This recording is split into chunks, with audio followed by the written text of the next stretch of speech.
Guys, yun. Magandang tanghali.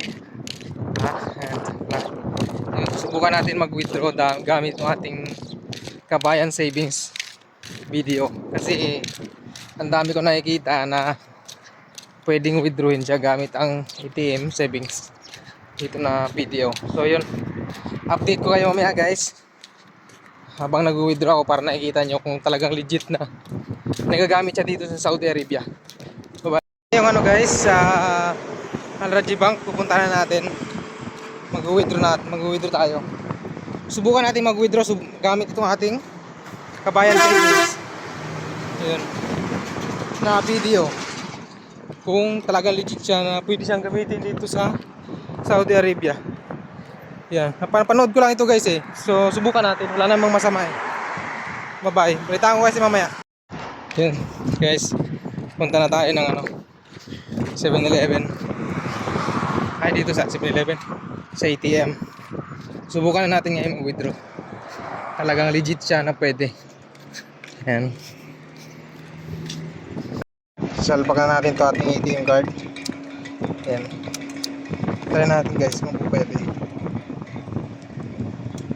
Yun. Mukhang gumana guys. Cancel natin. Ayan guys, English. Kinabahan ako dun yung ating pin, wait lang. Yan guys, continue. Balance inquire. Yan guys, default. Yan guys, yan natin yung ating so yan. Oy, apilo. Don't time balance guys. So natin to, withdrawin na natin. Yan guys.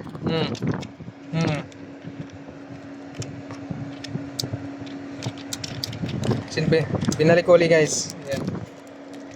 May balance tayo, meron tayong balance. English. Kaya gamit yung ating video. Continue. Ay. Tiga. Mali.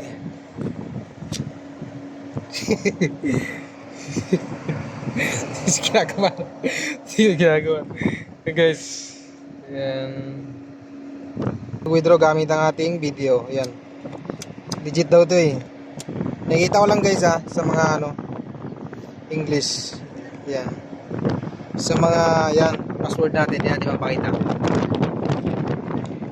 Yun. Papakita natin ngayon. Mag-withdraw. Cash withdrawal. Savings. Another amount. Yun guys.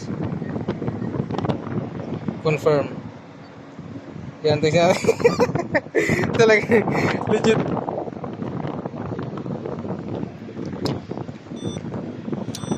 Yeah, legit guys, legit.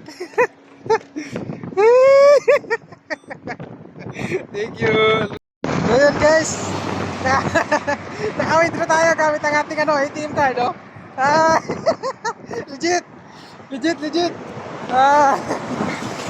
Video lang sa kalam. Meron na kayong pwede nyo itong gamitin dito sa Saudi, kung may savings kayo. Guys, may laman to. Hindi. Papayta ko sa inyo full video mamaya. Tingnan nyo. Nag-withdraw ako ng 200 real. Ay, legit. Legit check. Legit. Grabe. Hindi mo mapaniwala guys. Pwede pala to dito sa Saudi. May mga laman test na nilalagyan ko ng laman ngayon. Nakita ko sa YouTube kung pwede siyang gamitin dito sa Saudi. So, pwede naman pala talaga. Kaya nag-withdraw ako. Okay, bye-bye.